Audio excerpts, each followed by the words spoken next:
Hello everyone. Now that we're in the year of 2022, I thought I'd share this quick message with you all, and hopefully it will encourage someone. I'll try to make a long story short, but we know how that goes.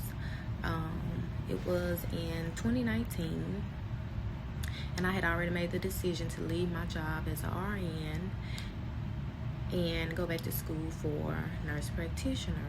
It wasn't anything that I wanted to do, but the Lord had allowed some things to happen in my life and at that job to where I had to move. So I went through a lot of what I call I don't know phases. I call them I don't know phases because I don't know how this is going to turn out. I don't know exactly how I'm going to get from point A to B.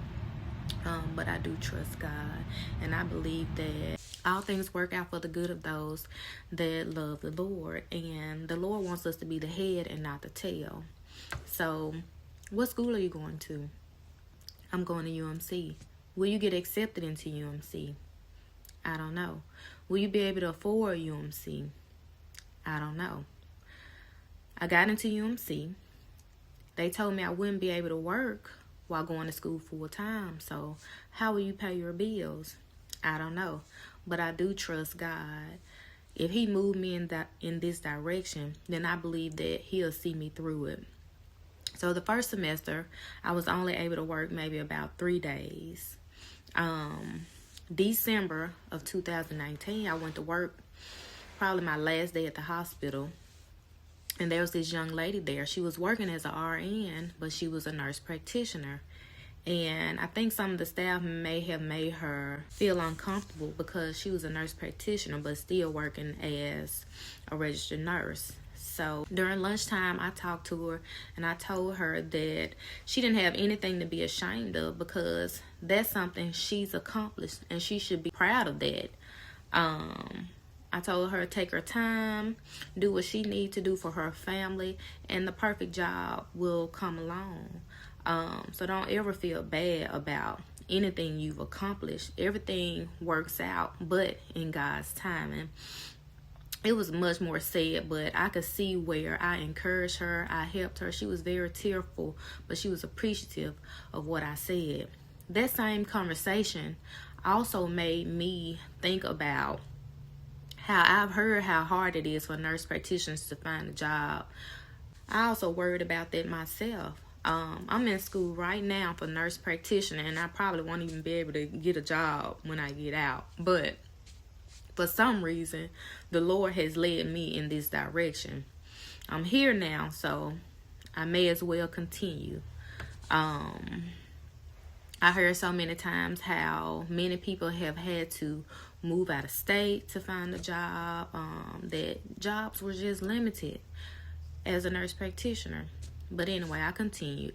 The next day, I went to Dollar General, and I was helping Zay get out of the car. He was about 2 at the time, so I was helping him get onto the sidewalk, and I saw a lady coming up the sidewalk. I slowed down and stopped to let her go by, but she kind of stopped and insisted that we go ahead and go by. Anyway, I spoke. I said, "Hey, how you doing?" She spoke back, but she stood there and she looked at me and she said, "Hey, I'm a prophet." That's how I looked. And the Lord told me to tell you that he's going to have a job for you, that doors are going to open and you'll have a job. And I was like, "Oh, okay. Thank you. I received that." And then she went on to say that I was sitting in the car and the Lord said, "That lady, red car, job, doors are going to open." And she said, "Girl, I know you've been looking for a job." And I was like, I'm in school and I'm really not looking for a job right now.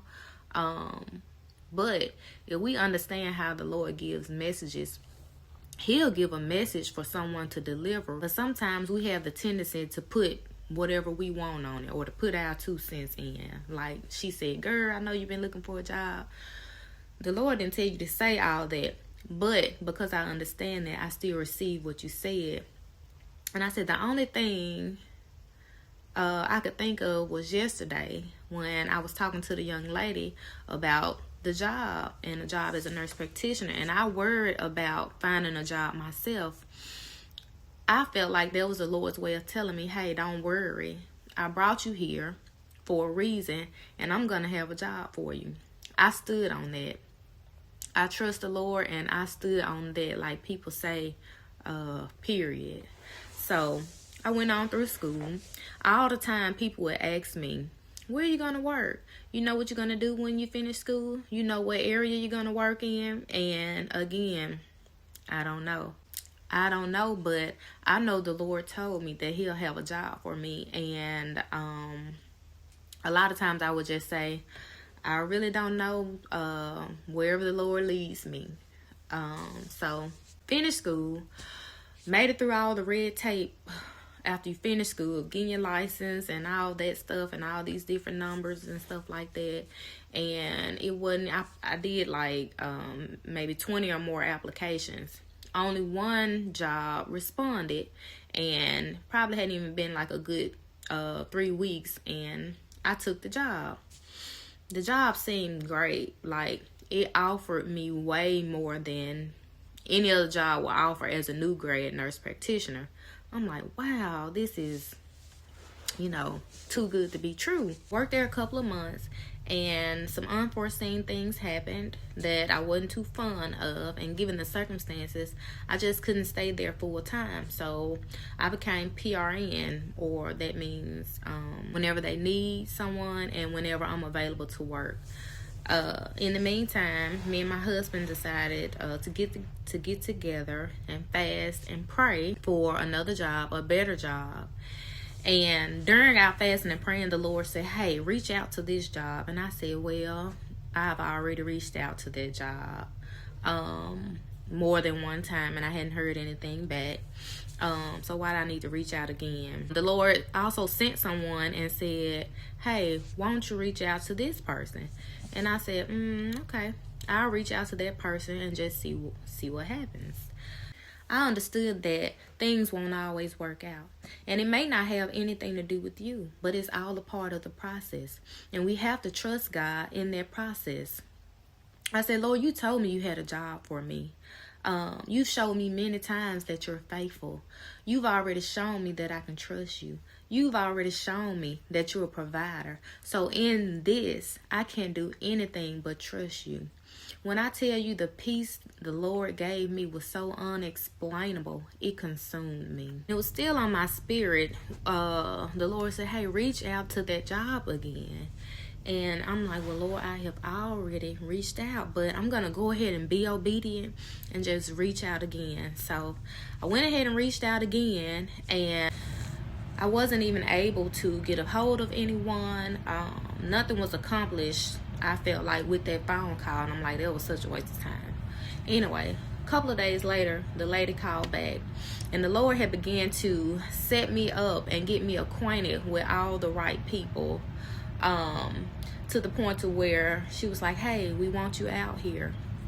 The other job, I reached out to that person, was able to get an interview, and I was offered the job. I decided to take that job. But the Lord said it was all a part of the process anyway. I needed you to go over here so you can learn these things, so that you can gain these skills, and so you can be comfortable doing this, because you will need it when I send you over there. We all go through similar experiences in life, but the path is smoother and the transitions are easier when we do it with the Lord. Oftentimes we trying to hustle, build, doing this and doing that to be all successful, but without the Lord, it's done in vain. Psalms 127:1 said, unless the Lord builds the house, the builders labor in vain. And I appreciate all of my I don't know moments or phases, because in those moments, I'm waiting on the Lord. I'm trusting in the Lord. Trust in the Lord with all thine heart, and lean not unto your own understanding. In all your ways, acknowledge him, and he will direct thy path. The point of this whole message is, if God said it, he'll do it, but in his timing. It didn't work out then, but do it now. the business failed or didn't work out the first time, we'll start one now.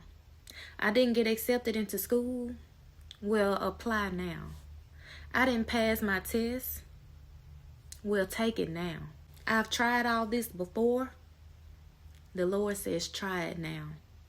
Just like Peter in the Bible, who had years of experience as a fisherman, he had worked all night fishing and hadn't caught anything.